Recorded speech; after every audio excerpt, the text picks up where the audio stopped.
श्री गणेशाय नमः। श्री गुरुचरण कमलेभ्यो नमः। मैं डॉक्टर उमेश झा, ज्योतिष प्राध्यापक, कीर्तनारायण कामाख्या संस्कृत महाविद्यालय मारेल मधुबनी।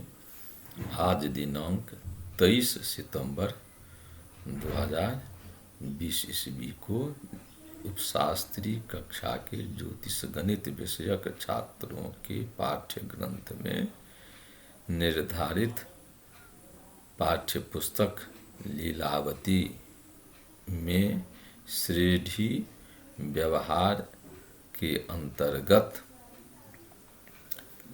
द्विगुणोत्तरादि वृद्धौ फलानयने करणसूत्रम सार्धार्जा अर्थात श्रेणी व्यवहार में द्विगुणोत्तर वृद्धि से द्विगुणित त्रिगुणित चतुर्गुणित आदि वृद्धि से फल का आनयन करने की सूत्र को 1.5 श्लोक में आर्जा छंद में कह रहा हूं। तो छात्र छात्राओं, द्विगुणोत्तरादि वृद्धौ फलानयने सूत्र है। विषमे गच्छे बीके गुणकः स्थाप्य समेर्धिते वर्गः गच्छच्छायांत्यमन्त्याद् व्यस्तं गुणवर्गजं फलं यत् तत् बेकं बेक गुणोद्धृत मादिगुणम स्याद गुणोत्तरे गणितम। इसको पुनः पाठ करते हैं। विषमे गच्छे बीके गुणकः स्थाप्य समेर्धिते वर्गः गच्छच्छायांतमन्त्याद् व्यस्तं गुणवर्गजं फलं यत् तत् बेकं बेक गुणोद्धृत मादिगुणम स्याद गुणोत्तरे गणितम।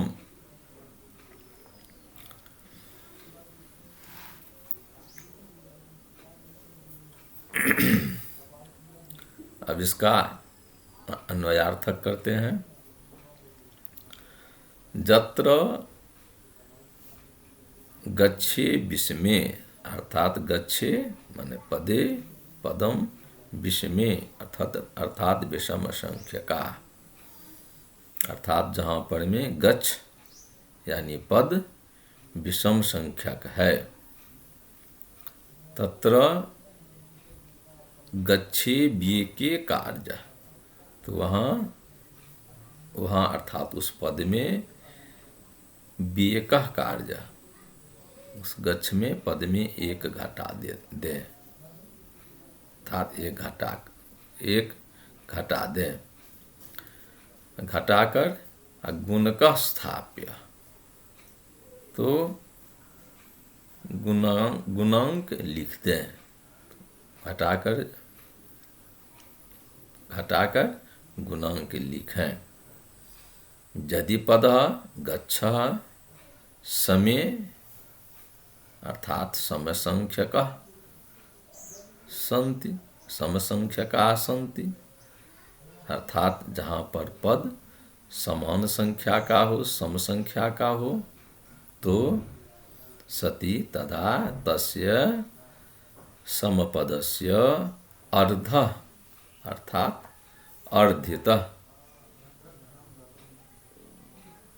कार्य तस्य आधा करके उस पद को आधा करके वर्ग स्थाप्य वर्ग चिन्ह लिख दें। पुनः गच्छच्छायांतम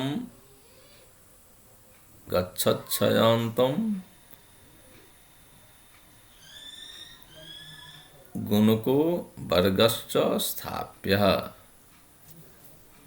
गच्छच्छायांतम, जब तक गच्छ यानी पद का क्षय मनहानि अर्थात अंत नहीं हो जाता है, जब तक गच्छ यानी पद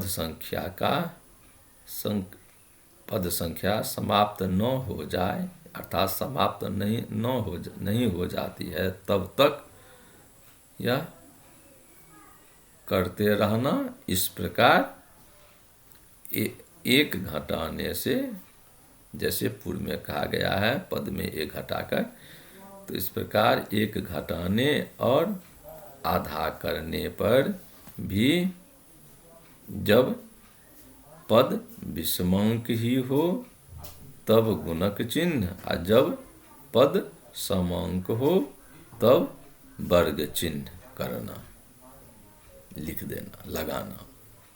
ततः उसके बाद अंत्याद व्यस्तम गुणवर्गजम जत फलम, ततः तदनंतरम, फिर उसके बाद अंत्यात व्यस्तम, अंत्यात अंत्य चिन्ह से, व्यस्तम गुणवर्गजम अर्थात उल्टा गुणज और वर्गज फल साधन करके आद्यम चिन्हम स्थाप्यम, उसको आदि चिन्ह लगावें।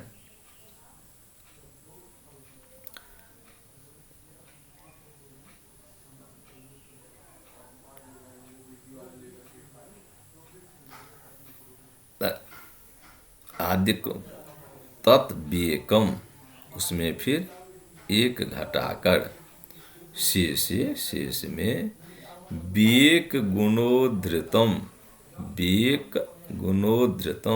व्येकः अर्थात एक घटित गुणक से उद्धृतम माने भाग दें, उद्धृतम यानी विभाजितम, उसमें एक गुणित एक घटाकर एक घटित गुणक से भाग दें।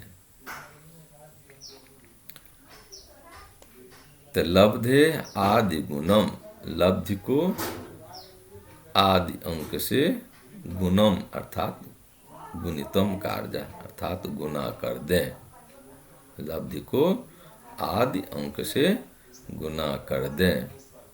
तो फिर तो गुणोत्तरे गणितम, गुणोत्तरे अर्थात गुणोत्तर श्रेण्यम गणितम अर्थात सर्वधनम स्यात् भवति, अर्थात गुणोत्तर श्रेणी में, गुणोत्तर श्रेणी हुआ द्विगुणित त्रिगुणित चतुर्गुणित इत्यादि को गुणोत्तर श्रेणी कहते हैं। एक गुणित, दो गुणित, तीन गुणित, चार गुणित, पांच गुणित इत्यादि। तो गुणोत्तरे संज्ञम, तो गुणोत्तर श्रेणी में गणितम अर्थात सर्वधनम, सर्वधन हो जाता है। यही सूत्र का अर्थ है। अर्थात इसको फिर हम एक बार कह देते हैं, जहाँ पर में द्विगुणोत्तर सूत्र है, द्विगुणोत्तरादि वृद्धि का फल आनयन, तो जहाँ द्विगुण त्रिगुण चतुर्गुण आदि का वृद्धि यानी चय है, वहाँ पर में बिखमे गच्छी बीकी गुण का स्थाप्य, वहाँ पर में पद यदि विष में विषम संख्यक है, अविषम संख्यक यानी 3, 5, 7, 9, 11 इत्यादि जो पद है, 11, 13, 15, 19, 21, 23, 25 इत्यादि जो पद है, पद हो तो उसमें एक घटाकर व्येकः एक घटाकर गुण का स्थाप्य गुणक लिख है। यदि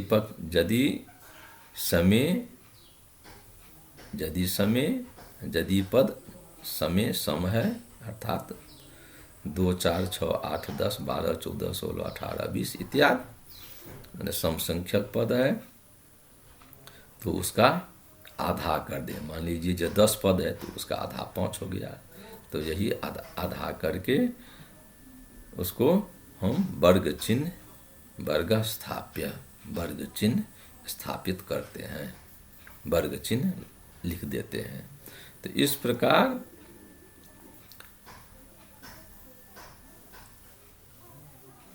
इस प्रकार एक घटाने और आधे करने में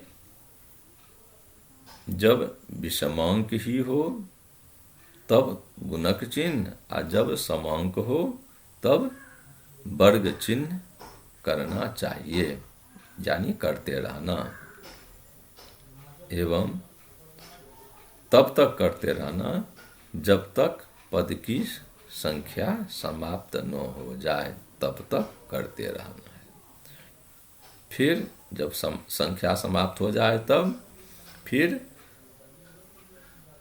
व्यस्तम वेक गुणोद्धृतम आदिगुणम तद्विगुणोत्तरे गणितम स्यात्।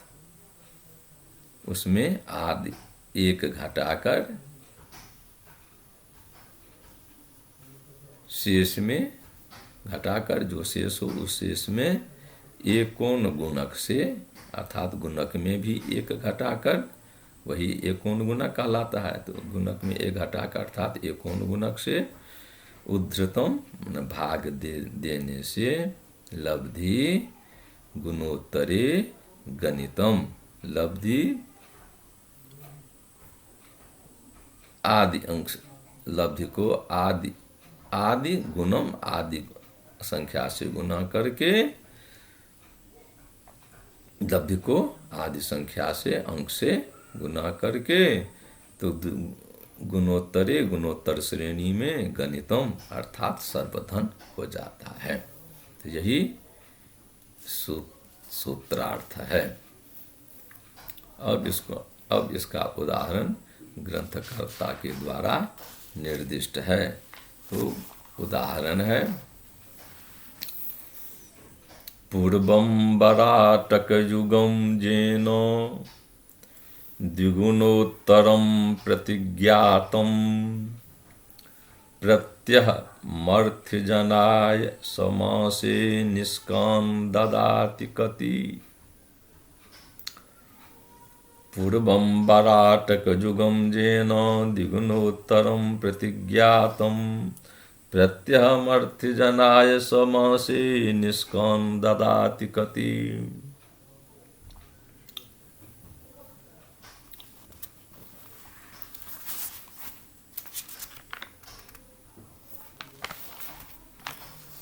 पूर्वं वराटक युगम,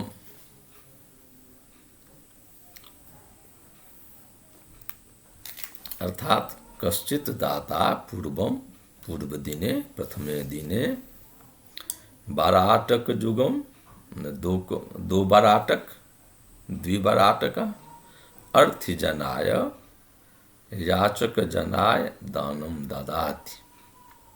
तदनंतरम प्रत्यहम प्रतिदिनम अहम अर्थात प्रतिदिनम प्रत्येक दिनम द्विगुणोत्तर वृद्ध्या द्विगुणित वृद्ध्या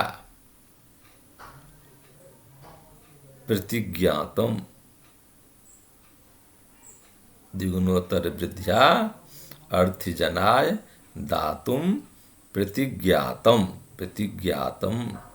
अर्थात प्रतिज्ञा कृतम एवं सदाता मासे अर्थात मास पर्यंतम अर्थात 63 दिन जावंत 63 दिन पर्यंतम कति निष्काम अर्थजनाय अर्थात जाचकाय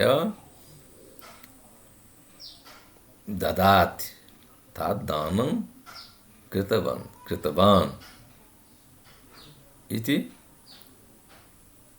अन्वयार्थ।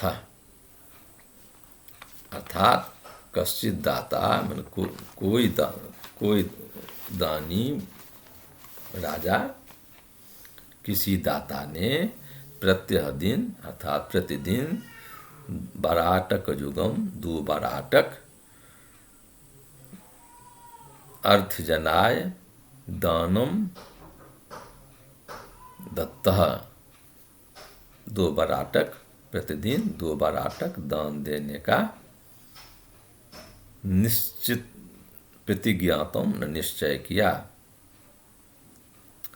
उसके बाद से अर्थात किसी दाता ने पहले दिन किसी याचक को 2 बराटक दान दिया। तदनंतर अर्थात उसके बाद से प्रतिदिन द्विगुणोत्तर वृद्धि करके दान देने का निश्चय किया। तो उसने मास पर्यंत उस अर्थीजनाय उस अर्थीजन जाचक को मास पर्यंत 30 दिन में कति निष्कान ददात, कितने निष्क दान किया, यह प्रश्न है। यही इस उदाहरण का आशय है। तो पूर्वम बराटक जुगम जेन द्विगुणोत्तरम प्रतिज्ञातम प्रत्यहमर्थिजनाय समासे निष्काम ददाति कति।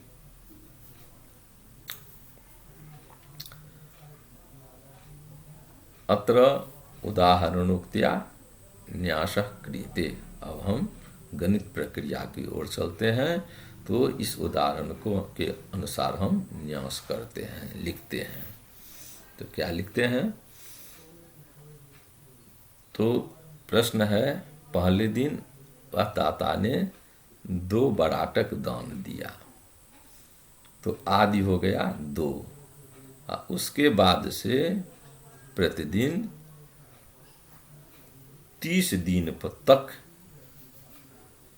द्विगुणोत्तर वृद्धि अर्थात द्विगुणित वृद्धि करके 30 दिन तक दान दिया।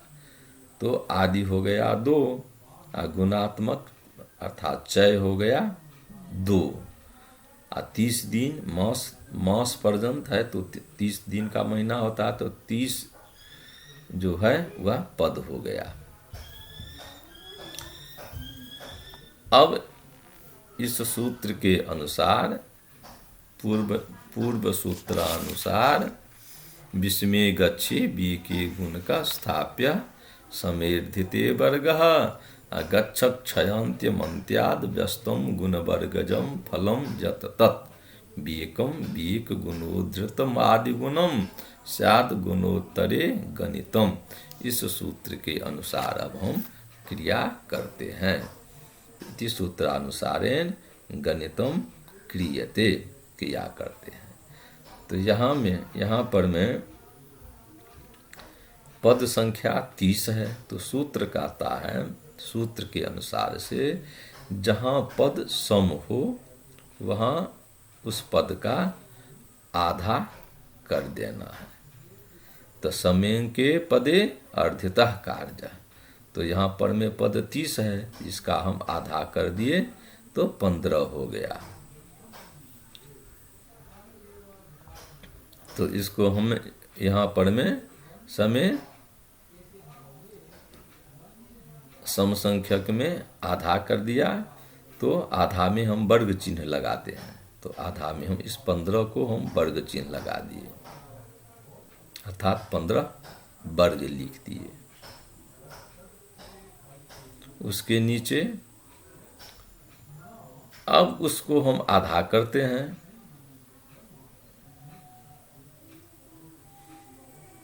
हाँ, तो आधा तो 15 तो वर्ग चिन्ह 15 तो यह 15 भी तो विषम अंक आ गया। अब कहता है यदि अगर विषम चिन्ह विषम संख्यक पद हो जाए, यदि विषम संख्यक पद आ जाए तो उसमें हम पदम व्ययकः कार्य, तो उस पद में हम 1 घटा देते हैं। तो 1 घटा दिए तो 15 में 1 घटा दिए तो 14 आ गया। तो पद में 1 घटाने के बाद उसको हम गुणकम स्थापयेत, उसको हम गुणक चिन्ह में लिखते हैं सूत्र के अनुसार। तो उसके नीचे अर्थात 15 वर्ग है, उसके नीचे 14 गुण हो जाएगा। जो 15 में 1 घटाए तो 14 बचा, यह 14 गुण हो गया, गुणक हो गया, गुण हो गया। अब फिर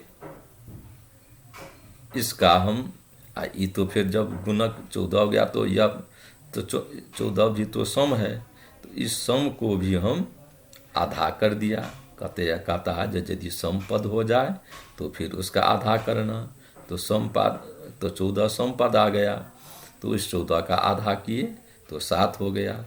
तो यह भी तो विषम पद विषम संख्यक हो गया। तो विषम संख्यक में फिर हम वर्ग चिन्ह लिख दिए, तो उसके नीचे में 14 के नीचे 14 गुण जो है उसके नीचे में 7 वर्ग चिन्ह लिख दिए। अब इस 7 वर्ग चिन्ह लिख दिए तो फिर इसका इस पद में भी फिर हम 1 घटा देते हैं, तो 7 में से 1 घटा देते हैं तो 6 बच जाता है। तो इस 6 का फिर हम आधा करते हैं तो 3 बच जाता है। 7 में 1 घटा देते हैं तो 6 बच जाता है। अब इस घटित को हम गुण लिखते हैं, तो 6 को फिर हम गुण लिख दिए।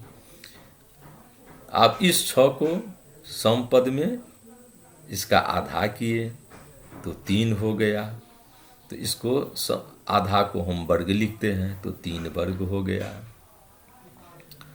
उसके बाद में गुण 2 है, गुण 2 है, अब वर्ग तो 1 हो गया, अंत में गुण तो 2 हो गया।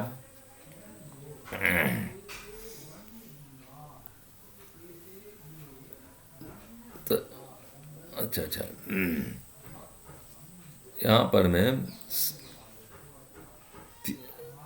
आधा करने से 3 जो है उसको हम वर्ग लिख दिया।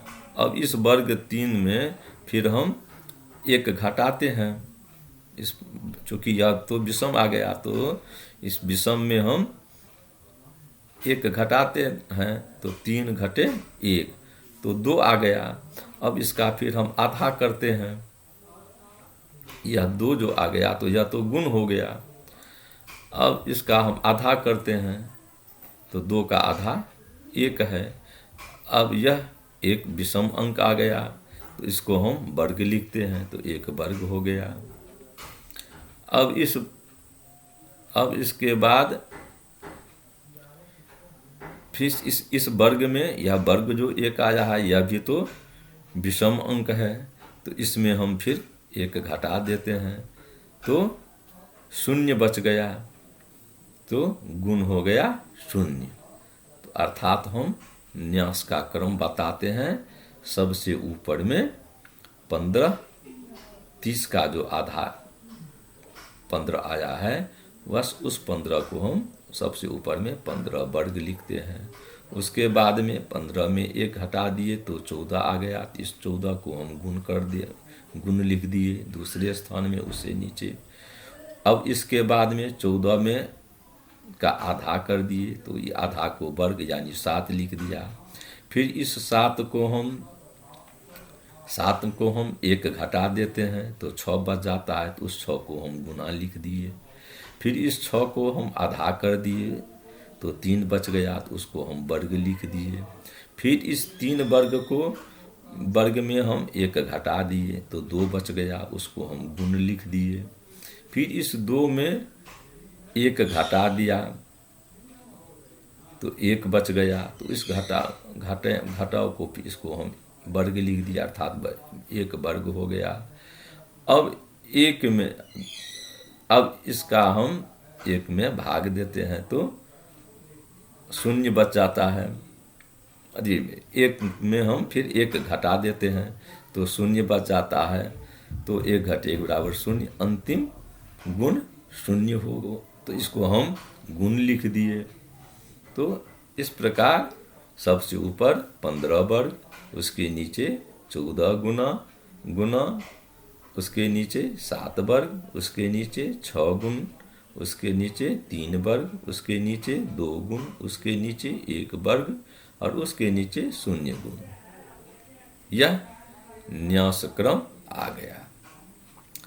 अब हम सूत्र के अनुसार कहते हैं, अब इसको हम अंत में हम गुण चिन्ह लिख दिया तो शून्य जो है सो गुण हो गया, वहाँ गुणकांक। अब यहाँ पर मैं गुणकांक 2 को रख करके शून्य के आगे, शून्य गुण के आगे गुणकांक 2 है तो शून्य सबसे नीचे में, तो शून्य गुण के आगे 2 लिख दिया। गुणकांक 2 है तो 2 लिख दिया। अब इसको हम उल्टा क्रम से यानी नीचा से ऊपर की ओर अब हम क्रिया करते जाएंगे। नीचा से ऊपर की ओर अब हम क्रिया करते हैं। तो 2 है। अब इस 2 ऊपर में वर्ग है, गुण के ऊपर में वर्ग है तो 2 का वर्ग कर, एक वर्ग के सामने लिख दिए बराबर 2 का वर्ग बराबर 4, तो 2 का वर्ग 4 हो गया। अब उसके ऊपर 2 गुण है तो अब उसको हम 4 को 2 से गुना कर दिए, तो 2 गुण के सामने में आ गया 4 गुना 2 बराबर 8। अब इसके ऊपर वर्ग है, अब यहाँ पर में वर्गात्मक राशि, तो वर्गात्मक राशि आ गई 8, तो इस 8 का वर्ग कर लिए। 3 वर्ग के सामने 8 का वर्ग बराबर 8 8 64, 3 वर्ग के सामने 8 का वर्ग बराबर 64 लिख दिए। अब उसके ऊपर 6 गुण है, तो अब इस 64 को गुण, गुण तो नीचा में सबसे नीचा में 2 है, तो गुण पर जहाँ पर में गुण करना होगा वहाँ हम 2 से ही गुना करेंगे, तो 64 को हम 2 से गुना कर दिए, तो 64 दूना 128 हो गया, तो यानी 6 गुण बराबर 64 गुना 2 बराबर 128। अब उसके ऊपर 7 वर्ग है, अब इस 128 का वर्ग कर दिए 7 वर्ग के सामने, तो 128 का वर्ग बराबर 16 3 84 आ गया, 16 3 84 आ गया। अब उसके ऊपर 14 गुण है, तो 16 3 84 को हम 2 से गुना किए, क्योंकि गुण तो 2 ही आया है, तो 16 3 84 को हम गुना किए तो 32 7 68 आ गया, तो 14 गुण के सामने 32 7 68 लिख दिए। अब सबसे ऊपर जो 15 वर्ग है, अब इसको हम वर्ग कर दिए, 32 7 68 का वर्ग कर दिए, तो 10 73 74 18 24 इतना आ गया। अब हम क्रिया करते हैं बीकम बीक गुणम शेष हृतम, तो अब इसमें हम बीकम बीक गुणम, इसमें हम 1 घटाते हैं, इस 10 73 74 18 24 में हम 1 घटा दिए, तो शेष बच गया 10 73 74 18 23। अब इसमें हम फिर एकोन गुणक, तो गुणक तो 2 है, उसमें हम 1 घटा देते हैं तो 1 ही बच जाता है, तो अब इस 10 73 74 18 23 में हम 1 से भाग देते हैं, तो लब्धि यथावत पूर्ववत रहेगा। अब इस लब्धि को आदि अंक से गुना कर देते हैं। अब आदि अंक क्या है, तो 2 है, आया है आदि बराबर आदि 2, तो अब इसको हम 2 से गुना कर दिए, यानी 10 73 74 18 23 को हम 2 से गुना कर दिए, तो अंक आ गया 2 1 4 7 4 8 3 6 4 6 इतना 12, यही बराबर गणितम अर्थात सर्वधन, यही सर्वधन आ गया। अब इसको हम निष्क बना लेते हैं, अर्थात 21 47 48 36 46। अब इसको हम, या तो उत्तर आ गया इतना 12 उन्होंने दान दिया 30 दिन में, इतना 12 हुआ। अब इसको हम निष्क बना लेते हैं, तो 10, 48, 57 हो जाता है। तो इस दाता ने निष्क बनाते हैं इस सूत्र से, वराटकानां दशकध्वजं जत् शाकाकनीताश्च पनश्चतस्रः ते खोडश द्रम्य इहावगम्यो द्रम्यस्तथा खोडशभिश्च निष्क। इस सूत्र से हम 21, 47, 48, 36, 46 का निष्क बनाए तो 10, 48, 57 यह निष्क आ गया। यही उत्तर है। तो ग्रंथकर्ता का जो उदाहरण है, पूर्वम वराटक जुगम जेन द्विगुणोत्तरम प्रतिज्ञातम प्रत्यहमर्थिजनाय समासे निष्कान ददाति कति। तो इसका उत्तर आ गया 10, 48, 57 निष्क, अर्थात 21, 10, सैकड़ा, 1000, 10,000, लाख, 1,04,857 निष्क उसने 30 दिन में द्विगुणोत्तर वृद्धि करके प्रतिदिन उसने 2 द्रव्य, ये 2 वराटक दान किया। तो उसके बाद से उसके दूसरे दिन से द्विगुणित वृद्धि करके 30 दिन तक उन्होंने कितना निष्क दान किया, तो 10, 48, 57 इतना निष्क उन्होंने उस वह दाता ने अर्थ जनाय माने भिक्षुक को, अर्थ की जाचना करने वाले भिक्षुक को, धन की जाचना करने वाले उस ब्राह्मण को यानी भिक्षुक को, जाचक को दिया। यही उत्तर आ गया। तो छात्रों, आज के पाठ को हम यहाँ पर में विराम देते हैं। अस्तु। जयतु संस्कृतम।